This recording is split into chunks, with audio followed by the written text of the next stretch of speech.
Want to bring in a new congressman, we think.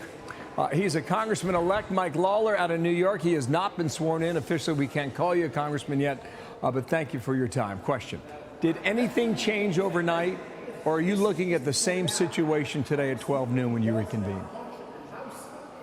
As I understand it, there were multiple conversations that were had overnight.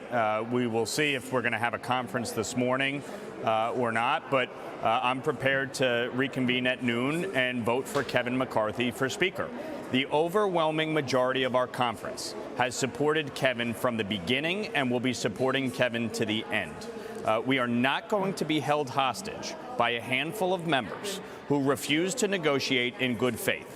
Kevin has made over 20 rules changes to address their concerns. And at the 11th hour, they moved the goalpost once again, trying to get more out of Kevin in exchange for their vote. He said no. And yesterday, when we had conference, Scott Perry was asked very directly by Kevin in front of everybody, what else do you want?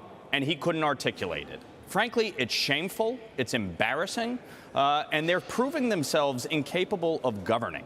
This is about the fact that the American people elected a House Republican majority to be a check and balance on the Biden administration.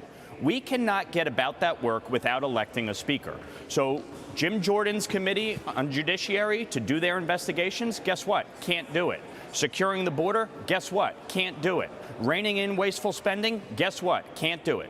These 19 individuals have tried to hold the rest of us hostage, and they have no plan and no person to be the speaker. They keep talking, oh, compromise. Well, guess what? There's 18 of us from Biden districts. What compromise do they think they're going to get when they're trying to extract so much out of Kevin McCarthy? Mike, I wonder if you could tell us if the former President Trump's statement that he just put out on Truth Social will have an impact.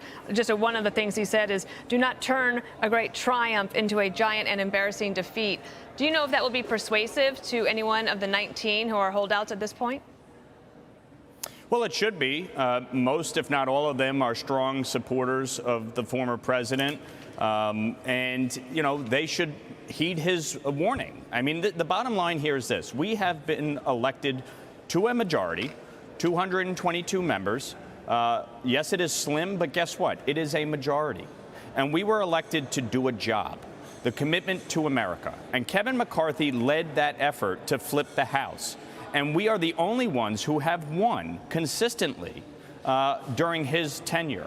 So for these folks to continually try to push back and try to upend the conference for their own personal gain, whether it's notoriety in the press or, you know, specific, concessions that they think they're going to get, it's wrong.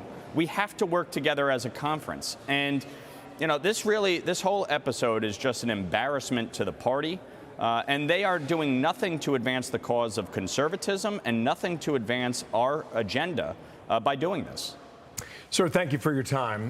We're about 3 hours away from reconvening on the floor of the House. As you pointed out at the beginning of this conversation, that there were conversations overnight. Hopefully soon we'll find out whether or not they are revealing conversations about the next step. Mike Lawler, thanks in New York. When you come back, maybe we can call you congressman. Until then, stand by. Okay? Thanks for your time. Thank you.